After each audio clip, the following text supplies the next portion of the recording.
দীর্ঘদিন ধরে বার্ধক্য ও ক্রমহ্রাসমান জনসংখ্যা মোকাবিলা করার চেষ্টা চালিয়ে যাচ্ছে এশিয়ার অন্যতম উন্নত দেশ জাপান। তবে এবার নতুন রোগ বাসা বেঁধেছে জাপান জুড়ে। একাকিত্ব নামক সে রোগ গ্রাস করে নিচ্ছে বাঁচার ইচ্ছে। বাড়ির ভেতর মরে পড়ে আছেন, কেউ জানেনও না। পচা গলা মরদেহ থেকে দুর্গন্ধ বের হওয়ার পর জানা যায় মানুষটি মারা গেছেন। এমন তথ্য প্রায়ই শোনা যায় জাপানে।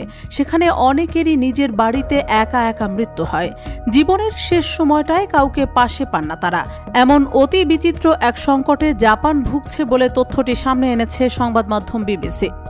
দেশটির ন্যাশনাল পুলিশ এজেন্সির পরিসংখ্যান বলছে, চলতি বছরের প্রথমার্ধে অর্থাৎ প্রথম 6 মাসের মধ্যে জাপানের অন্তত 40,000 মানুষের মৃত্যু হয়েছে নিজেদের বাড়িতে, সম্পূর্ণ একাকী অবস্থায়। শুধু তাই নয়, বর্তমানে জাপানে হাজার হাজার বয়স্ক নাগরিক পরিবার ছাড়াই নিজেদের বাড়িতে একা থাকেন। সরকারি হিসেবে সংখ্যাটা মোট 37,227 জন। ফলে স্বাভাবিকভাবেই মৃত্যুর সময়ও যে তাদের পাশে কেউ থাকবেন না তা বলাই বাহুল্য। এখানেই শেষ নয়।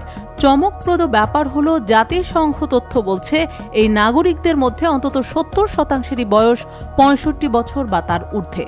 আবার যে 40,000 মানুষের মৃত্যুর পরিসংখ্যান ন্যাশনাল পুলিশ এজেন্সির তথ্য থেকে মিলছে, তার মধ্যে অন্তত 3,939টি মৃত্যুর সন্ধান মিলেছে 1 মাস পরে, আর 130টি মৃতদেহের অস্তিত্ব মিলেছে 1 বছর পার হবার পর। অর্থাৎ মৃত্যুর খবরটুকু পাওয়া বা দেয়ার মতো কেউ ছিল না আশেপাশে।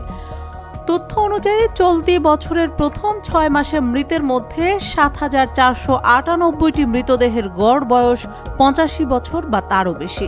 5,920টি দেহের বয়স 75 বছর থেকে 79 বছরের মধ্যে, আর 5,635টি দেহের বয়স 70 বছর থেকে 74 বছরের মধ্যে।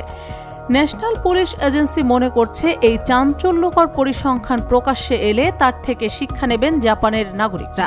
বয়স্কদের একাকিত্বের সমস্যা দূর করতে পদক্ষেপও গ্রহণ করবেন অবাধে। তবে তা কতদূর সম্ভব হবে না এই সমস্যা আগামী 6 মাসে আরও বড় আকার ধারণ করবে তার সময়ই বলে দেবে। আপাতত খারাপ কিছুই আশঙ্কা করছে Japanese national institute of population and social security research. তাদের পূর্বাভাস, 65 বছরের ঊর্ধ্বে বয়স যারা একা থাকেন এমন লোকের সংখ্যা 2050 সালে বাড়তে বাড়তে গিয়ে পৌঁছবে প্রায় 10.8 মিলিয়নে। অর্থাৎ সামনে যে মহা সংকট তা হাড়ে হাড়ে টের পাচ্ছে জাপান। এদিকে প্রবীণদের সংখ্যা আশঙ্কাজনক হারে বাড়ায় জনসংখ্যা সংকটের মুখে পড়েছে জাপান। সেখানে চিকিৎসা ও কল্যাণ ব্যয় বেড়ে যাচ্ছে দিন দিন, বিপরীতে কমছে শ্রমশক্তি। জাতিসংঘের হিসাব অনুযায়ী বর্তমানে বিশ্বের সবচেয়ে বেশি প্রবীণ জনসংখ্যা পূর্ব এশিয়ার দেশ জাপানে।